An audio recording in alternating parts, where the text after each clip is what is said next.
నేను వాడితో ఎంతో మాట్లాడి చూశాను. వాడి బుద్ధి రాక్షస బుద్ధి. వాణ్ణి బాగు చేయడం మన వల్ల కాదు. ఈ పాటికి వాడు వేరే పార్టీతో బేరం మొదలెట్టే ఉంటాడు. మూర్ఖుడు. చెప్పండి, నేనేం చేయాలి? నన్ను ప్రత్యేకంగా ఏం చెప్పంటారయ్యా? ఏ రోజైనా మీకు అన్ని నిజాలు తెలిసాయి, అది చాలయ్యా. ఇక మీదటైనా ఎవరికైనా ఎక్కడా ఇలా జరగకూడదయ్యా. అంతేనయ్యా. ముందే చేయాలి. నేను నీకొకటి చెప్పనా మహారాజు? ఎవ్వరి సహాయం లేకుండా మన పార్టీ మన చిహ్నాన్ని వాడుకొని మాత్రమే మళ్ళీ అక్కడే నిలబడి వాడి ముందే గెలిచి చూపించాలి. వాడేంటో ఏదో వాడి పుణ్యం వల్లే మీరు గెలిచారని నా ముందుకే వచ్చి వాగుతున్నాడు. ముందు వాడు చెప్పింది అబద్ధమని వాడి నాలుగు కొయ్యాలి. సరేనా?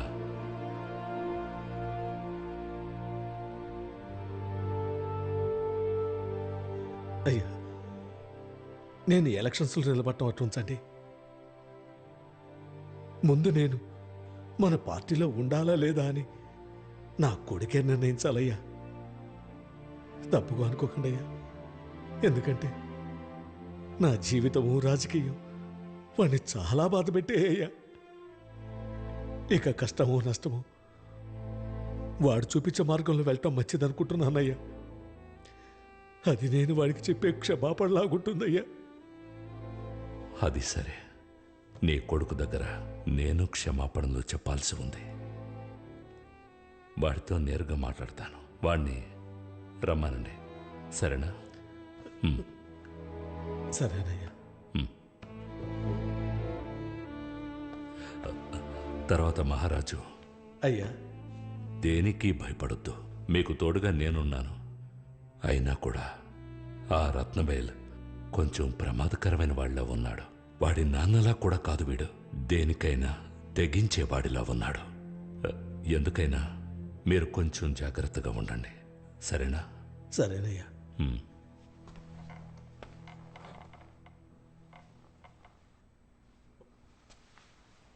అయ్యా, వాళ్ళ అయ్య చేతిలో చెక్కబడిన మట్టి బొమ్మని కాదు నేను. నా కొడుకు రఘువీర చేసిన మహారాజు నేను చూసుకుంటానయ్యా. నేను చూసుకుంటాను.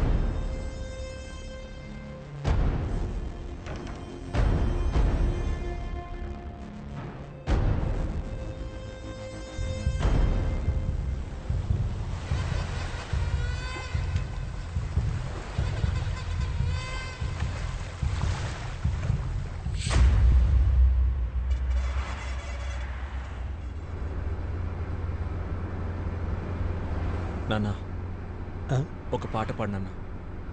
ఏంటయ్యా? ఒక పాట పాడినన్నా. ఒక వెయ్యేళ్ళైనా ఆగాలి, మన సహనానికి అర్థం గ్రహించాలి. ఒక వెయ్యేళ్ళైనా ఆగాలి, మన సహనానికి అర్థం గ్రహించాలి.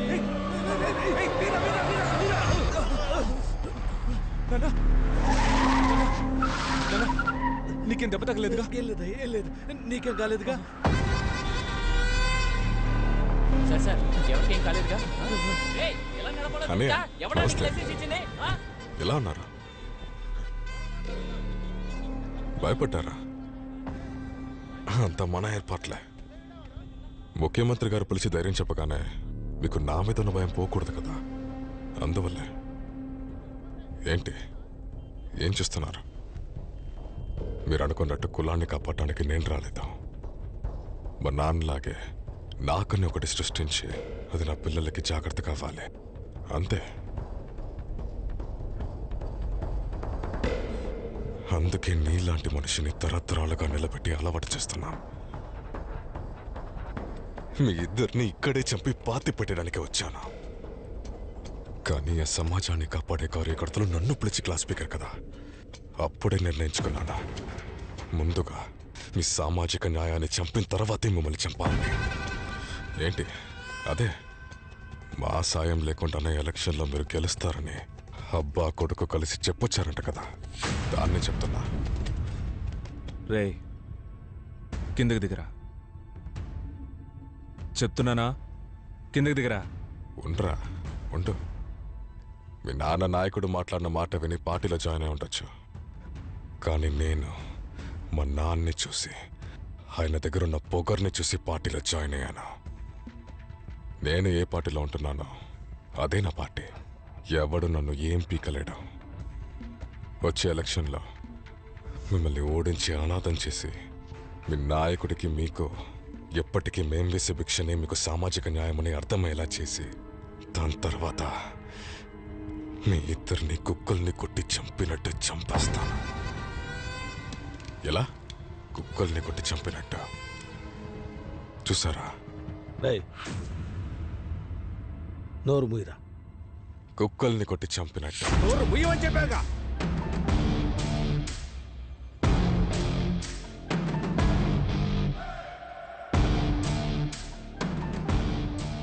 ఏంట్రా వదిలేస్తే తెగ మాట్లాడుతున్నావు?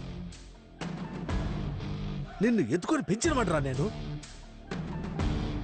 చిన్నప్పుడు 50 పైసలు వెళ్ళ మింగి ప్రాణాలతో కొట్టుకుంటుంటే నిన్ను తలకిందలుగా ఏలాడదీసి నీ ప్రాణాలు కాపాడేవాడిని రా నేను. మమ్మల్ని చూస్తుంటే నీకు ఎలా అనిపిస్తుందిరా? నాన్న వదిలే నాన్న, అదే ఆయనే చెప్పాడుగా ఎలక్షన్లో చూసుకుందామని. అక్కడ చూసుకుందాం. ఓయ్ పోరా.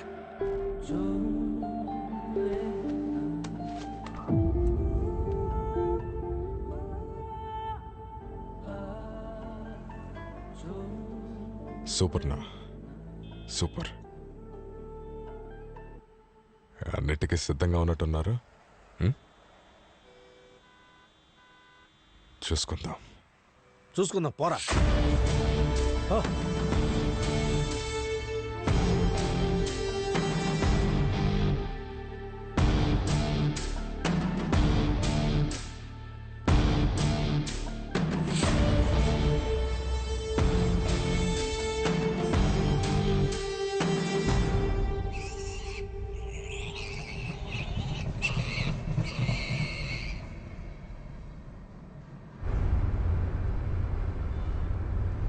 ఏం వీరా, నేను అడగటం మర్చిపోయాను.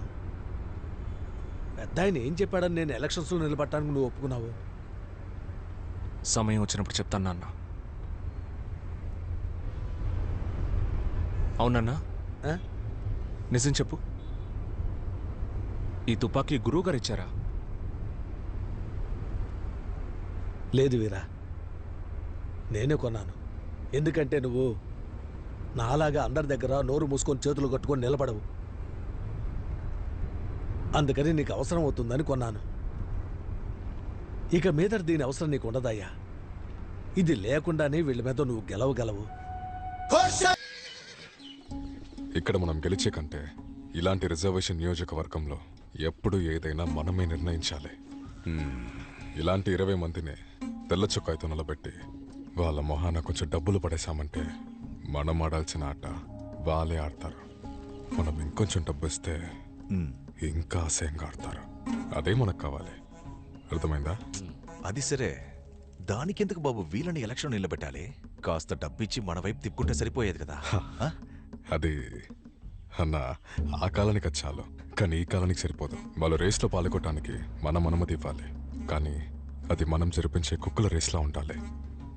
గెలిచిన కుక్క మనని చూస్తూ తోకాడిస్తూ రావాలి. ఓడిపోయిన కుక్క మన సాయం కోసం రావాలి. అంతే. మనిషికి 100 ఓట్లు చెల్లిస్తారో లేదో 2 వీధులైనా చెల్లిస్తారు. అది చాలు మనకి. అది సరే బాబు, ఎప్పుడు చూసినా రామాపురం నియోజకవర్గం గురించి ఆలోచిస్తావేంటి? చీరాలలో మీ భార్య నిలబడుతుంది, దాని గురించి ఆలోచించండి. తను గెలవటం ఓడిపోవటం నాకు ముఖ్యం కాదన్నా. మహారాజుని ఓడించాలి. వెళ్ళి ఆ పని చూడండి.